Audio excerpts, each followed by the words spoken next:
অভিনব কায়দায় এবার ভারত বাংলাদেশ বাংলা সীমান্তে চলছে মানব পাচার। অবশ্য ভুটানের গাড়িতে বাংলাদেশ থেকে লোক আসছিল ভারতে। জলপাইগুড়ি ফুলবাড়ি আন্তর্জাতিক স্থলবন্দরে ঘটেছে এই ঘটনা। এ নিয়ে যাবো বিস্তারিত, আমাদের সঙ্গে যুক্ত হয়েছে প্রতিনিধি টুপাই হোর।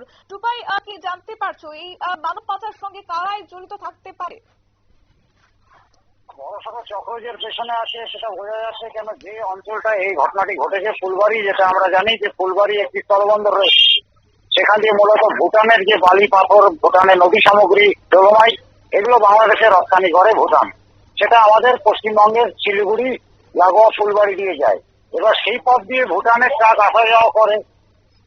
সেখানে সেখানে এমন একজন ব্যক্তিকে সেই ট্রাকের তলায় তাকে রীতিমতন গোপন আস্তানা বানিয়ে বা ট্রাকের তলায় তাকে লুকিয়ে কিন্তু আমাদের দেশে প্রবেশ করানো হচ্ছিল এবং ভুটানে পাঠানোর চেষ্টা করা হচ্ছিল। সেই বাংলাদেশি নাগরিক সে ভুটানে প্রবেশ করবে, নাকি বাংলাতেই থেকে যেত, নাকি ভারতবর্ষের উত্তর পূর্ব ভারতের কোন রাজ্যে চলে যেত, তার পরিচয় বা কি, সমস্ত বিষয়গুলো খতিয়ে দেখতে গোয়েন্দা দপ্তর থেকে শুরু করে রাজ্য পুলিশের অন্যান্য কর্তা ব্যক্তিরা। সব থেকে বড় কথা, সম্পূর্ণ এই ফুলবাড়ি যে এলাকাটা রয়েছে, এটা চিকেন নেক বা শিলিগুড়ি সবিচারের মধ্যে পড়ে। অত্যন্ত গুরুত্বপূর্ণ একটি জায়গা, উত্তর পূর্ব ভারতের জাতীয় সুরক্ষার ক্ষেত্রে এই জায়গাটি অত্যন্ত গুরুত্বপূর্ণ। সেই জন্য সংশ্লিষ্ট সমস্ত মহলই কিন্তু এই বিষয়টিকে অত্যন্ত গুরুত্বের সাথে দেখে। তবে কি মনে হচ্ছে, স্থানীয়রাও কি সেখানে যুক্ত থাকতে পারে? এখন যেটা ঘটনা ঘটে থাকে, ওপার থেকে কোনো মানব পাচার হলে, এপার থেকে কোনো মানব পাচার হলে স্থানীয় মানুষের যুক্ত না থাকলে এটা কখনোই সম্ভব হয় না। যে কোনো অপরাধ সংগঠিত করতে গেলে স্থানীয় মানুষের একটা বড় ভূমিকা থাকে।